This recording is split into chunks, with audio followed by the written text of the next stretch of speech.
आमदार अमल महाडिक यांनी अमृत योजनेअंतर्गत शहरात विविध ठिकाणी उभारण्यात येत असलेल्या पाण्याच्या टाक्यांना भेट देऊन पाहणी केली। शहरवासियांना वारंवार पाणी टंचाईला सामोरे जावे लागू नये यासाठी या टाक्यांची कामे लवकरात लवकर पूर्ण करावीत अशा सूचना त्यांनी महापालिकेच्या जल अभियंता आणि अधिकाऱ्यांना दिल्या। या टाक्यांपैकी 10 टाक्यांची कामे 10 जानेवारीपर्यंत पूर्णत्वाला न्यावीत असे निर्देश आमदार महाडिक यांनी दिले, तर उर्वरित टाक्यांची कामे जानेवारी अखेरपर्यंत पूर्ण करावीत असे आदेश महाडिक यांनी दिले। शहरातील नागरिकांना शुद्ध आणि मुबलक पाणीपुरवठा व्हावा यासाठी जलवाहनांची कामे लवकर मार्गी लावावीत। पंपिंग स्टेशनमध्ये होणारा विजेचा खर्च कमी करण्यासाठी पाणी उपसा केंद्रावर सोलर पॅनेल बसवण्यासाठी प्रस्ताव सादर करावेत। शासन स्तरावर निधीसाठी पाठपुरावा करू असे आश्वासन महाडिक यांनी दिले।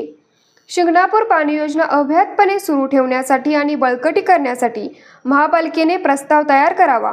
शासन स्तरावर निधीसाठी पाठपुरावा करू असा विश्वास महाडिक यांनी दिला। शहराच्या ज्या भागामध्ये कमी दाबाने पाणी पुरवठा होतो त्या भागामध्ये सुरळीत पुरवठ्यासाठी उपाययोजना कराव्यात।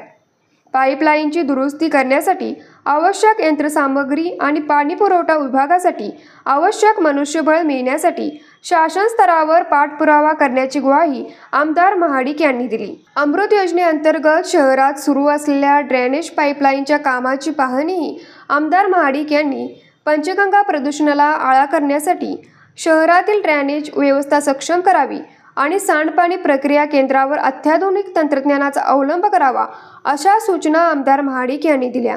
यानंतर त्यांनी अधिकाऱ्यांसमवेत पुईखडी इथल्या जलशुद्धीकरण केंद्राला भेट दिली। या ठिकाणी त्यांनी पाहणी करून अधिकाऱ्यांना सूचना दिल्या। यावेळी शहर अभियंता नेत्रदीप सरनोबत, जल अभियंता हर्षजित गाडगे यांच्यासह महापालिका पाणीपुरवठा विभागाचे अधिकारी आणि कर्मचारी उपस्थित होते। न्यूज मराठी 24 कोल्हापूर।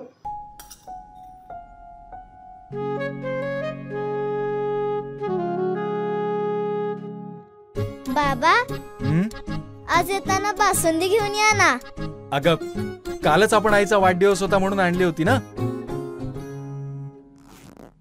ऐकलं, गोकुळची बासुंदी पुन्हा खावीशी वाटतेय। खरं सांगू, मलाही खावीशी वाटतेय। पुन्हा पुन्हा खावीशी वाटणारी गोकुळ बासुंदी।